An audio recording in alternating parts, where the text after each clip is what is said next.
اعوذ باللہ من الشیطان الرجیم بسم اللہ الرحمن الرحیم وعاشروہن بالمعروف فإن کرہتموہن فعسى أن تکرہوا شیئا ویجعل اللہ فیہ خیرا کثیرا صدق اللہ العظیم۔ محترم بزرگوں، عزت مآب پردہ نشین مائیں اور بہنیں، سورہ نساء کی ایک آیت کا ایک ٹکڑا میں نے آپ کے سامنے پڑھا ہے۔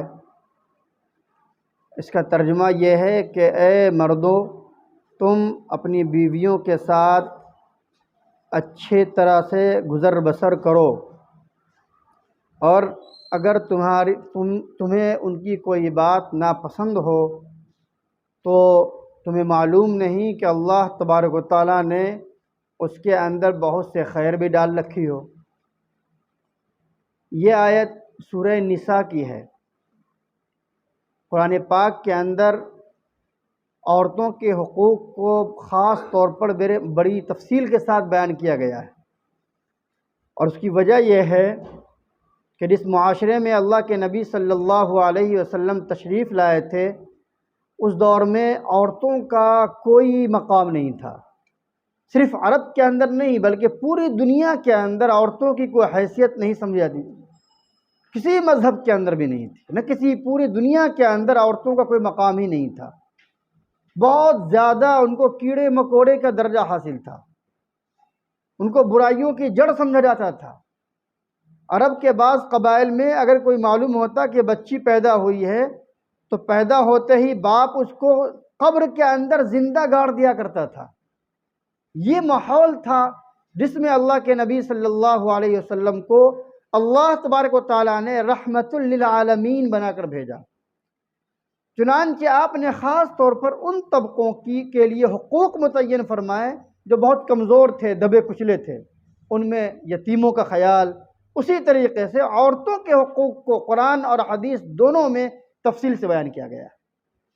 یہاں جو میں نے آیت کا ٹکڑا آپ کے سامنے پڑھا ہے، یہ اس آیت کے اندر خاندانی اور گھریلو نظام کو بہتر بنانے کا ایک نسخہ بتلایا ہے۔ میاں بیوی کے درمیان جو رشتے ہوتے ہیں، وہ رشتہ خوشگوار کیسے رہے، اس کے اندر خوشحالی کیسے رہے، خوشگواری کیسے رہے، بناؤ کیسے رہے، محبت کیسے پیدا ہو، اس کا طریقہ قرآن پاک کی اس آیت میں بیان کیا گیا۔ اللہ کے نبی صلی اللہ علیہ وسلم نے حدیثوں میں بیان فرمایا ہے۔ اس قرآن پاک کی اس آیت کے اندر اللہ تبارک و تعالیٰ فرما رہے ہیں کہ اے لوگو، تم عورتوں کے ساتھ اچھی طرح سے گزر بسر کرو، اور عورتوں کے ساتھ حسن سلوک سے پیش آؤ۔ عورت ذات بڑی کمزور ہے، ان کی کمزوریوں کو قبول کرتے ہوئے ان کے ساتھ زندگی گزارو۔ ذرا سوچو تمہارے اندر کتنی کمیاں ہیں، لیکن ان کمیوں کو گوارا کر کے وہ تمہارے ساتھ اچھا سلوک کر رہی ہیں، اچھے برتاؤ کر رہی ہیں۔ تو اگر عورت کے اندر تمہیں کوئی ایسی چیز نظر آئے جو تمہیں ناپسند ہو، یا تمہارے من کے مطابق عورت نہیں ملی، خوبصورتی میں نہ ملی یا سیرت کے لحاظ سے نہ ملی، صبر کرو، اس لیے کہ ہو سکتا ہے کہ جو تمہارا معیار ہے، جس کو تم نے اپنا معیار بنایا ہے، ہو سکتا ہے کہ جو چیز تم ناپسند کر رہے ہو وہ تو ناپسند کرنے والی چیز ہو، لیکن اللہ تبارک و تعالیٰ نے اس کے عوض میں بہت سے خیر ڈال رکھے ہیں۔ جس عورت کو تم ناپسند کر رہے ہو سکتا ہے کہ اللہ تبارک و تعالیٰ اس کے ذریعے سے نیک اولاد عطا فرما دے، صالح اولاد عطا فرما دے، جو تمہارا نام روشن کرے، تمہارے خاندان کا نام روشن کرے، اسلام کا نام روشن کرے۔ تو بظاہر جس عورت کو تم ناپسند کر رہے تھے، لیکن اللہ نے تقدیر میں لکھ دیا تھا کہ اس کو ایک ایسا فرزند، ایک ایسی بیٹی سے نوازیں گے جو دنیا میں نام روشن کرے گا، تو تمہیں معلوم نہیں ہے، اس لیے بہت زیادہ اس کے ساتھ اچھا سلوک کرو۔ دوسری بات جو ہمیں عرض کرنی ہے، اس آیت کے اندر اصل میں ایک مثبت سوچ کا پیغام دیا گیا ہے کہ تم اپنی سوچ کو منفی نہ بناؤ۔ ہر کام کے اندر، دنیا کا جو بھی کام کر رہے ہو، تم سوچو کہ اگر اس کے اندر نگیٹو پہلو بھی ہے تو پازیٹو پہلو بھی ہوگا، تو جو تمہارے لیے مثبت پہلو ہے اس کو سامنے رکھو۔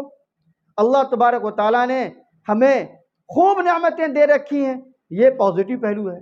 ایک مہینے کے لیے اللہ نے ہمیں مریض بنا دیا، ایک دن کے لیے اللہ تبارک و تعالیٰ نے ہمارے اوپر آزمائش ڈال دی، ہمیں بخار میں مبتلا کر دیا، تو اب اس کا رونا رو رہے ہیں، یہ اچھی بات نہیں ہے۔ اس کو نظر انداز کر کے جینا ہے، اس کو نظر انداز کر کے جینا ہے کہ اللہ تبارک و تعالیٰ کی ہزاروں نعمتیں تو ہمارے پاس ہیں، صبح سے شام تک نہیں معلوم کتنی نعمتیں ہم پر آ رہی ہیں، اگر ایک آزمائش میں مبتلا کیا تو صبر کرنا ہے۔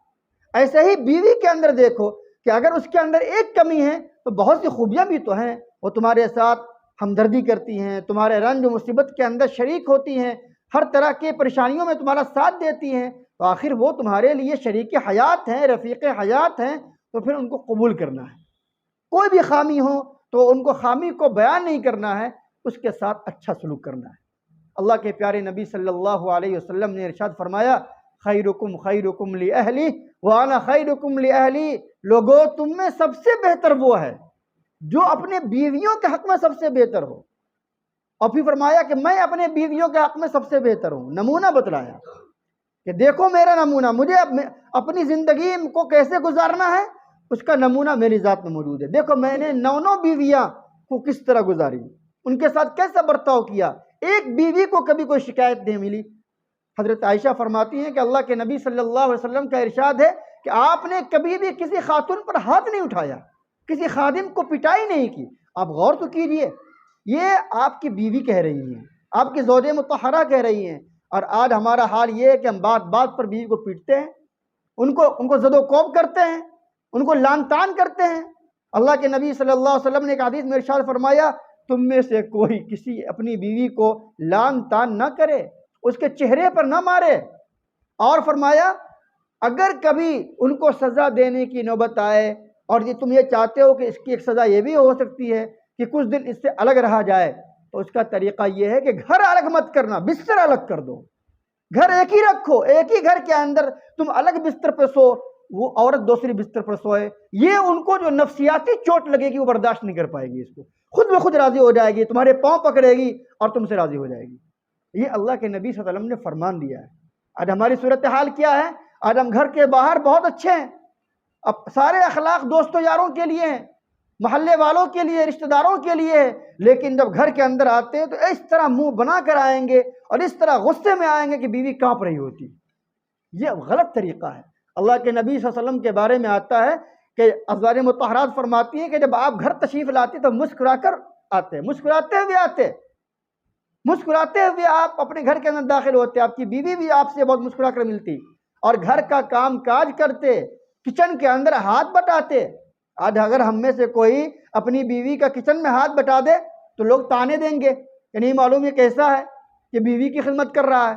بھائی یہ سنت ہے، یہ ثواب کا کام ہے، وہ بھی تو عورت ہے، صبح سے شام تک کھٹ رہی ہے، کام کر رہی ہے، محنت کر رہی ہے، کیا اس کے پاس بدن نہیں ہے؟ اس کو آرام کرنے کا موقع نہیں چاہیے؟ ضرور چاہیے۔ اس لیے اللہ کے نبی صلی اللہ علیہ وسلم نے فرمایا کہ اگر تم عورت کے ساتھ کبھی کوئی زیادہ بوجھ ڈالو تو اس کے کام میں شریک ہو جاؤ، جو پہنو اس کو پہناؤ، جو کھاؤ اسے کھلاؤ، معیار الگ نہیں ہونا چاہیے، خود تو اچھا اچھا کھا رہے ہیں اور گھر کے اندر خراب پکوا رہے ہیں، ایسا بھی نہیں۔ شوہر کا بیوی کا ایک حق یہ بھی ہے کہ کبھی کبھی اسے میکے بھیجنا چاہیے، کبھی کبھی ان کے ماں باپ سے ملوانا چاہیے۔ یہ اس میں داخل ہے، اس آیت کے اندر علماء نے لکھا ہے کہ ان کے اس آیت کے اندر یہ بات داخل ہے کہ آپ ان کو مکمل قید کر کے نہ رکھیں، ان کو بات کرنے دیں اپنے ماں باپ سے، ان کے رشتہ دار ہیں، اعزا و اقارب ہیں، اور ان کو جیب خرچ بھی دیں۔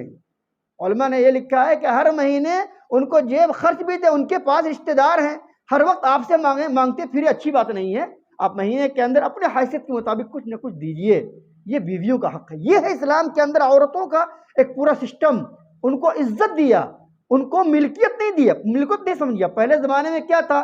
عورت کو مرد کی ملکیت سمجھا جاتا تھا، جیسے مرد مال و جائیداد کا مالک ہوتا ہے ایسے عورت کا بھی مالک ہوا کرتا تھا، جیسے چاہے استعمال کرے۔ شریعت نے کہا نہیں، وہ تمہاری زندگی کا ایک حصہ ہے، تمہاری زندگی کا ایک حصہ ہے، وہ تمہاری رفیق حیات ہے، تمہاری شریک حیات ہے، پارٹنرشپ ہے۔ آپ اگر کوئی دکان چلا رہے ہیں، کوئی بزنس کر رہے ہیں اور اس کے اندر کوئی آپ کا پارٹنرشپ ہو تو کیا آپ یہ برداشت کریں گے کہ وہ سارا کا سارا وہی مال لے جائے، سارا نفع وہی حاصل کرے، یا وہ یہ برداشت کرے گا کہ سارا کا سارا آپ ہی لیں؟ دونوں آدمی برابر برابر اس میں حصے داری ہوتی ہے۔ ایسے ہی گھر کے نظام کو چلانے میں جتنا کردار مردوں کا ہوتا ہے اتنا کردار عورتوں کا بھی ہوتا ہے۔ اس لیے دونوں کے حقوق کو ایک دوسرے کو سمجھنا چاہیے۔ مرد کو بھی چاہیے کہ عورتوں کے حقوق کو سمجھے، اور عورتوں کو بھی چاہیے کہ مرد کے کیا حقوق ہیں ان کو بھی اپنے ذہنوں میں رکھے۔ آج میری گفتگو کا موضوع جو تھا وہ عورتوں کے حقوق سے متعلق تھا۔